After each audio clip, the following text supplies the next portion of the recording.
Halo Sobat Dukcapil, aku Pandu, senang sekali dapat menyapa sekalian semua dimanapun kalian berada. Kembali lagi bersama salah satu program Swarga Loka, yaitu Mata Swarga Loka. Mau tanya dong Swarga Loka? Boleh. Nah, sekarang kita sudah bersama dengan salah satu staf di Dukcapil, beliau yaitu Mas Fares. Halo Mas Fares, mungkin bisa menyapa teman-teman semua yang ada dimanapun berada. Halo sahabat Dukcapil, bagaimana kabarnya? Semoga selalu sehat dan baik-baik saja. Amin, semoga selalu sehat-sehat ya Mas. Karena gimana ya, cuaca akhir-akhir ini udah mulai hujan-hujan tapi juga panas. Iya, cuacanya nggak menentu kayak sikap dia. Waduh. Iya. Nah, tapi di cuaca-cuaca ekstrim ini kayak bisa dibilang ekstrim gak sih? Ya bisa sih ekstrim. Tapi juga hujan ini tuh biasanya itu membawa memori. Kamu tahu nggak kenapa hujan itu disebut membawa memori? Kenapa itu Mas? Karena setelah hujan pasti akan ada kenangan. Iya. Kenangan di jalan. Waduh. Nah itu. Itu habis itu bikin Insta story atau WhatsApp story gitu ya Mas? Benar. Aduh, oke. Tapi ya hujannya itu cuman 15 menitan gitu loh. Iya, kurang lama gitu. Iya, nah ngomong-ngomong 15 menit, selama 15 menit ke depan aku akan menemani kalian untuk tanya-tanya bareng Mas Fares. Boleh. Nah, kebetulan udah ada pertanyaan-pertanyaan yang udah dikumpulin oleh tim admin dan dirangkum menjadi beberapa yang akan disampaikan nanti Mas Fares. Oke, siap. Oke, langsung aja masuk pertanyaan boleh? Boleh. Gas. Oke, di sini kita masuk list pertanyaan. Yang pertama ini ada yang membahas tentang lontong kupang Mas Fares dari Instagramnya Sali Sarif. Nah, halo Min, saya ingin menanyakan kapan diadakan isbat nikah masal lagi Min? Waktu acara kemarin isbat nikah saya tidak tahu, jadi tidak ikut. Oke, untuk Kak Salisa Arif. Jadi untuk program lontong kupang atau isbat nikah masal dan juga nikah baru masal kira-kira tahun depan, tapi untuk kapan dan persisnya masih belum ada informasi lebih lanjut. Jadi mungkin kakaknya bisa daftar aja mulai dari sekarang. Jadi nanti ke kelurahan setempat sesuai domisili, daftar. Nanti kan kalau udah daftar namanya kan enak, nanti kalau udah ada jadwal, ada info selanjutnya nanti kakaknya bisa langsung ikut aja, nggak perlu repot-repot kesana kemari ngurus administrasi dan lain sebagainya. Jadi untuk sekarang mungkin saran dari saya, Kak Salisa ini ke kelurahan terdekat untuk langsung daftar aja mulai dari sekarang. Tapi untuk tepatnya kapan untuk programnya di tahun depan, tunggu info selanjutnya aja. Atau pantengin terus media sosial kami di sini. Oke Mas Fares, terima kasih. Oh, saya kira udah terjawab ya pertanyaan dari @salisa Arif tuh. Mungkin bisa kita lanjut. Tapi ini ada yang pertanyaan yang menyinggung KTP Mas, dari ada beberapa, ada dua ini. Yang pertama ini dia ada @selamatdinar97. Pertanyaannya begini. Maaf, mau tanya soal KTP hilang, tapi warga luar Surabaya. Seumpama warga Malang sudah urus surat kehilangan dari kepolisian, terus diurus di Disdukcapil Seola Surabaya, apa bisa? Terima kasih. Oke, untuk Kak Selamat, untuk cetak ulang KTP karena hilang untuk warga luar kota Surabaya, selama warga tersebut masih dalam lingkup di Provinsi Jawa Timur, mohon maaf kami belum bisa bantu karena untuk warga Surabaya sendiri pun masih banyak yang antri. Jadi untuk kakaknya ini kan masih dalam lingkup Jawa Timur, mungkin bisa cetak ulang di daerah asalnya aja. Jadi nanti kan mungkin di sana belangkunya masih banyak, tapi kalau di Surabaya belangkunya udah sangat terbatas sekali Kak. Jadi mohon maaf kalau untuk warga domisili masih di Jawa Timur kami belum bisa bantu. Nah gitu. Oke, jadi gitu Kak Selamat Dinar. Jadi pertanyaan saya rasa sudah cukup menjawab, dan ini juga ada pertanyaan lain dari @arifnamega, dan ini pertanyaannya KTP baru juga Mas. Jadi gini, mau tanya untuk cetak KTP baru yang seumur hidup syaratnya apa ya, dan harus kemana? saat ini masih KTP yang masa berlakunya sampai dengan 2017. Oh, untuk Kak Arif Nameka, kalau KTP-nya kakaknya udah KTPL atau KTP elektronik, meskipun ada tulisannya masa berlaku sampai 2017, tapi kalau itu udah KTPL itu berlaku seumur hidup kok Kak. Tenang aja, nggak perlu update, kecuali kalau kakaknya memang ada perubahan di dalam KTP-nya baru bisa dicetak lagi. Kalau nggak ada perubahan tetap itu berlaku seumur hidup. Kalau kan itu udah KTPL. Oh ya, berarti KTPL oke aja sampai seumur hidup ya. Iya.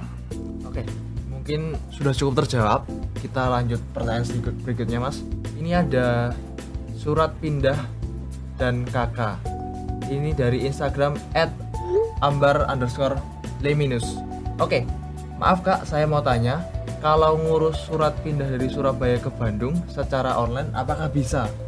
Tapi sebelum itu mau pecah kakak, apakah bisa dengan syarat talak saja atau harus ada surat cerai dari pengadilan? Makasih, mohon bantuannya. Oke, untuk Kak Ambar Leminus, untuk pindah dari Surabaya ke Bandung atau membuat SKP WNI untuk pindah ke Bandung secara online bisa. Tapi untuk pecah kakak, kalau hanya untuk dari surat talak aja nggak bisa, kan itu bukan dokumen resmi dari negara, jadi harus ada surat cerai yang asli yang dari negara atau dari pengadilan. Oh ya, jadi begitu ya Kak, Ambar_leminus. Oke, kita bisa lanjut di pertanyaan selanjutnya Mas. Ini ada terkait akta kematian, ada 2 pertanyaan sebenarnya. Yang pertama itu dari Instagram @isnafk. Pertanyaannya begini, bagaimana cara mengurus akta kematian? Nah, ada juga berapa lama proses pembuatannya? Bagaimana nih Mas? Oke, untuk Kak Itsna, untuk mengurus akta kematian, itu bisa melalui online juga bisa, melalui kelurahan atau kecamatan juga bisa.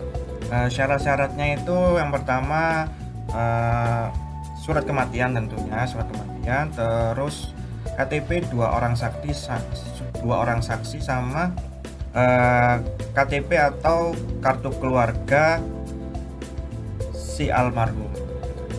Nanti bisa diajukan secara online melalui Klampit ataupun ke kelurahan atau kecamatan. Udah sih itu aja. Untuk prosesnya mungkin kalau berkasnya lengkap semua dan lancar mungkin maksimal sih 7 hari kerja udah jadi. Mungkin bisa lebih cepat juga. Oh, bisa lebih cepat ya Mas. Oke. Ini juga ada pertanyaan yang agak terkait ini. Yang tadi, Min, kalau mau legalisir akta kematian gimana, dari Instagram @surya.san. Untuk legalisir bisa langsung aja bawa akta kematiannya ke kelurahan, kecamatan, atau kalau online juga bisa nanti melalui Klampit, masuk aja ke menu legalisir dokumen. Oke, jadi Nanti, lewat Klampit ya. saja bisa Mas. Oke, saya rasa cukup menjawab dan kita masuk poin berikutnya. Ini ada lontong balap Mas. Ini ada dari Instagram @karisma_dawailiyah. Ini mohon info untuk lontong balap ini pelayanan sidang mengenai apa saja ya? Oke, untuk Kak Karisma, untuk pelayanan atau di sidang lontong balap ini ada banyak sih Kak, tapi kebanyakan sih biasanya itu orang-orang itu perubahan nama pada akte kelahiran, terus 1 orang yang sama, terus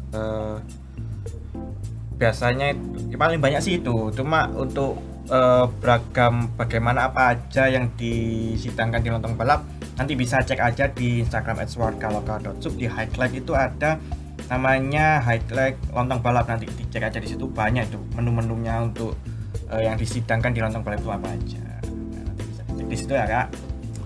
Oh, berarti bisa pantengin Instagramnya Dukcapil Surabaya? Enggak, Swargalokal. Oh, dari Swarga Lokanya? Iya. Ada di insight-nya ya Mas? Iya, ada di highlight. Oh, highlight. Highlight itu ada dikumpulkan semua di situ.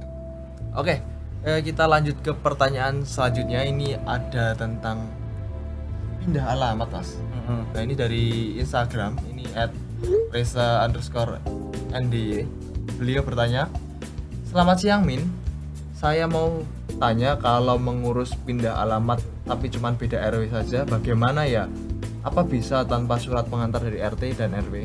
Karena surat pengantar saya dari RT lama, ketlisut nggak nemu. Oh, ketlisut ini mas. Oh, Gimana mas? Kalau untuk urus pindah alamat, meskipun beda RW aja, tetap itu namanya pindah dalam kota ya kak. Jadi untuk persyaratannya nanti langsung aja ke kelurahan, langsung nanti di kelurahan itu pengajuannya di kelurahan, nanti bakal dijelaskan lebih lanjut oleh pihak kelurahan untuk mengenai syarat-syaratnya yang dibutuhkan. Nanti juga bakal dikasih form dari kelurahan untuk minta tanda tangan RT RW setempat juga. Jadi langsung aja ke kelurahan untuk pindah. Oke, terima kasih mas. Nah, ini tadi adalah pertanyaan terakhir kebetulan Sobat Dukcapil. Dan gak kerasa ya, udah hampir 15 menit kita berada di sini dan menjawab pertanyaan dari Sobat-Sobat Dukcapil. Dan terima kasih Mas Fares Sama-sama. udah berkenan menemani aku untuk menjawab pertanyaan-pertanyaan yang diberikan oleh Sobat Dukcapil. Oke.